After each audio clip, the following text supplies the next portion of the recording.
एक व्यक्ति अपनी ड्यूटी पर से घर लौटा था, जो कि नाइट में वॉचमैन की ड्यूटी करता था।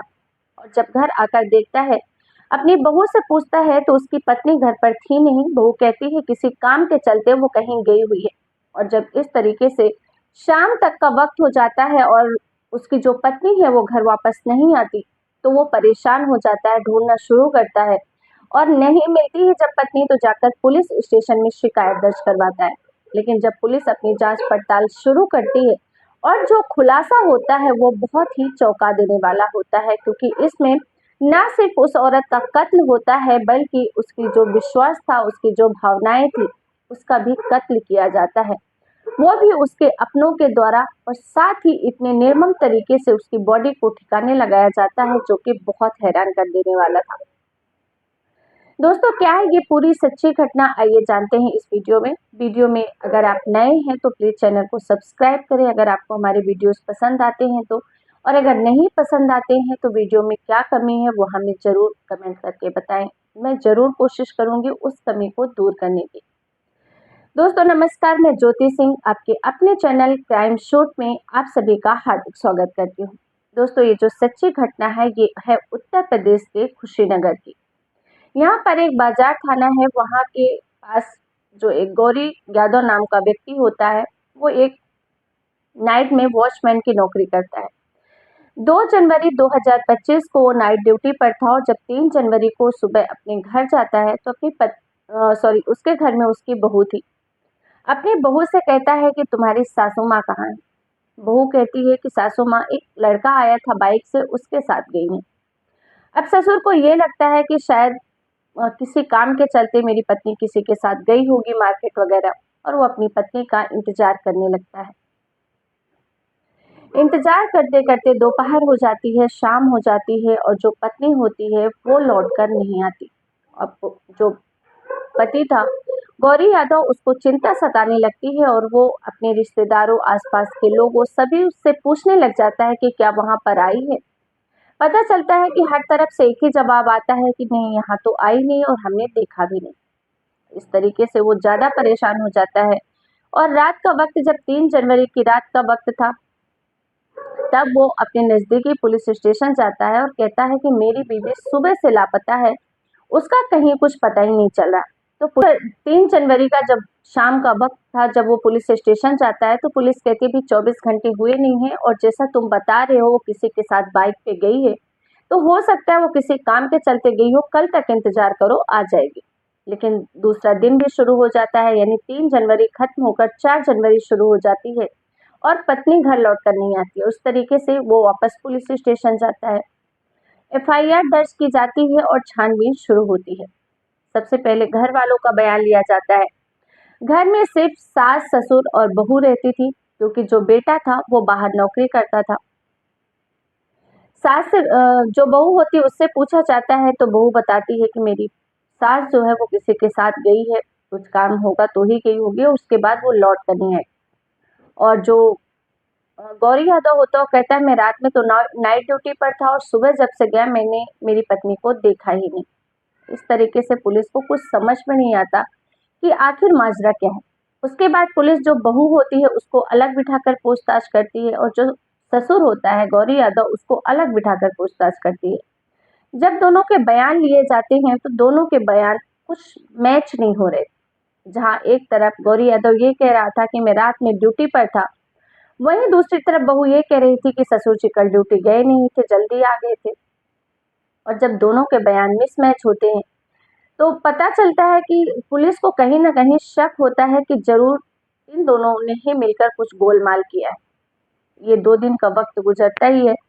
तभी तीसरे दिन जब बहू सुबह उठती है और अपने वॉशरूम की तरफ जाती है, जो घर के बाहर लगा हुआ बना था, वहां जाकर देखती है कि जो बाथरूम के ऊपर पानी की टंकी रखी हुई है, वहां पर एक साड़ी का टुकड़ा दिख रहा है। जब साड़ी का टुकड़ा वो देखती है तो पता चलता है साड़ी का टुकड़ा तो उसकी सासू माँ का है। और जब ऊपर चढ़कर देखा जाता है टंकी खोल कर, तो जो सास की लाश थी वो पानी की टंकी के अंदर पड़ी हुई थी। इसकी जानकारी पुलिस को दी जाती है, पुलिस मौके पर पहुंचती है, बॉडी को निकाला जाता है, तो पोस्टमार्टम के लिए भेजा जाता है और पता चलता है कि इसकी मौत 2 तारीख की नाइट में ही हो चुकी थी और इसकी मौत सिर पर किसी तेज मतलब भारी वस्तु से पहले उसके सिर पर वार किया गया है और उसी से उसकी हत्या की गई है। अब जब इसकी पूछताछ शुरू होती है तो पुलिस का शक यकीन में बदल जाता है कि अगर कोई व्यक्ति अगर बाहर उसका मर्डर करेगा, अगर जैसा कि ये लोग बयान दे रहे हैं कि किसी के साथ ये बाइक में गई थी, तो वो घर की टंकी में लाश को डालने नहीं आएगा। यानी इसका मतलब ये साफ था कि इसकी हत्या घर में ही की गई है। इस तरीके से जब पुलिस अलग-अलग बैठाकर पूछताछ करती है, तो पहले तो ये लोग कुछ न कुछ बहाना बनाने की कोशिश करते हैं, लेकिन सबसे पहले जो पुलिस होती है, लेडी पुलिस, जो उसकी बहू होती है, उसके साथ सख्ती से पूछताछ शुरू करती है। और जैसे ही 1-2 झापड़ लगते हैं, शक्ति बढ़ती जाती है, तो पुलिस के सामने जो बहू होती है, वो टूट जाती है और कहती है कि हाँ, मैंने ही अपनी सास का कत्ल किया है। लेकिन ये मैंने सब कुछ अकेले नहीं किया है, बल्कि मेरे ससुर और मैंने मिलकर ही मेरी सास को मारा है। अब सबसे बड़ा सवाल ये था कि जहाँ ससुर 3 दिन से परेशान हो रहा था, पुलिस के चक्कर पे चक्कर काट रहा था कि मेरी बीवी कहाँ चली गई है, रो-रो कर अपने सारे रिश्तेदारों को फ़ोन कर रहा था, आखिर उसने अपनी पत्नी की हत्या क्यों की? तो बहू बताती है कि करीब 2 साल पहले की बात है। मैं जब से इस घर में शादी करके आई थी, मेरे पति हमेशा बाहर ही रहते थे। कभी साल 6 महीने में वो 1-2 दिन के लिए आते थे, लेकिन मैं घर पर अकेले रहती थी। इसी बीच मेरी जो इच्छाएँ थी, जो मेरी शारीरिक इच्छाएँ थी, भूख थी, वो कभी पूरी नहीं हो पाई, जिसकी मुझे इच्छा थी। इसी प्रकार करीब 2 साल पहले मेरे ससुर ने बोला कि मुझे मालिश कर दो, उनके शरीर में कुछ दर्द हो रहा था और मैं उनकी मालिश कर रही थी। और मालिश करने के दौरान कुछ मेरे और मेरे ससुर के बीच में ऐसा होता है, कुछ उत्तेजनाएँ बढ़ती हैं, ससुर की भी और मेरी भी, और हम दोनों सब कुछ भूलकर एक-दूसरे के साथ शारीरिक संबंध बना लेते हैं।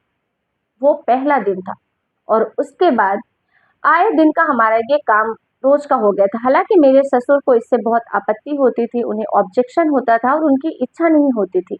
लेकिन मैं उन्हें फ़ोर्सफुली एग्री करती थी।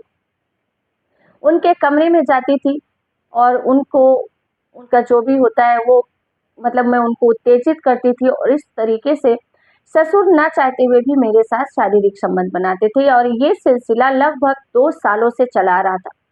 सब कुछ ठीक-ठाक चल रहा था, किसी को कुछ पता नहीं था, सब सब नॉर्मल था। मेरे पति बाहर कमाते थे, मेरी सास अपना देखती थी, ससुर रात में ड्यूटी पे चले जाते थे। कभी डे ड्यूटी रहती थी, कभी नाइट ड्यूटी रहती थी और हमें जब भी मौका मुझे मिलता था और मेरी इच्छा होती थी, तो मैं अपने ससुर के पास जाकर अपनी उत्तेजना को शांत करती थी। लेकिन जब 2 जनवरी की रात में ससुर घर जल्दी आ गए थे और वो अपने कमरे पर आराम कर रहे थे और काफ़ी समय से ससुर की मेरी नाइट ड्यूटी चल रही थी, इसलिए मुझे उस दिन का इंतज़ार था कि कब ये नाइट पर रहेंगे। मुझे लगा मेरी सासू माँ सो गई है और रोज़ की तरह, हमेशा की तरह मैं अपने ससुर के कमरे में जाती हूँ जब रात का वक़्त था, सन्नाटा था और मैं ससुर के साथ हम अपना फ़िज़िकल रिलेशन बना रहे थे। तभी सास की आवाज़ आती है। सास को कुछ शक होता है या सास दूसरे कमरे में हमेशा सोती थी, लेकिन उस दिन पता नहीं सास को क्या हुआ, वो ससुर को आवाज़ लगाती है कि दरवाज़ा खोलिए, मुझे ठंड लग रही है, मुझे अंदर आना है। और इस तरीके से अब ससुर के पास कोई ऑप्शन नहीं था दरवाज़ा खोलने के अलावा और ससुर दरवाज़ा खोलते हैं और क्योंकि मैं उनके कमरे में थी, दरवाज़ा अंदर से बंद था और वो सास हम दोनों को देखकर समझ जाती, हमारे जो हाव-भाव थे, हमारे जो कपड़ों की दशा थी, उससे देखकर वो साफ समझ जाती है कि हम दोनों के बीच में कुछ गलत चल रहा था। और जैसे ही वो देखती है, वो माथा पकड़कर बैठकर वहीं ज़ोर-ज़ोर से चिल्लाने लग जाती कि हाय! मेरे घर में ये क्या हो रहा है?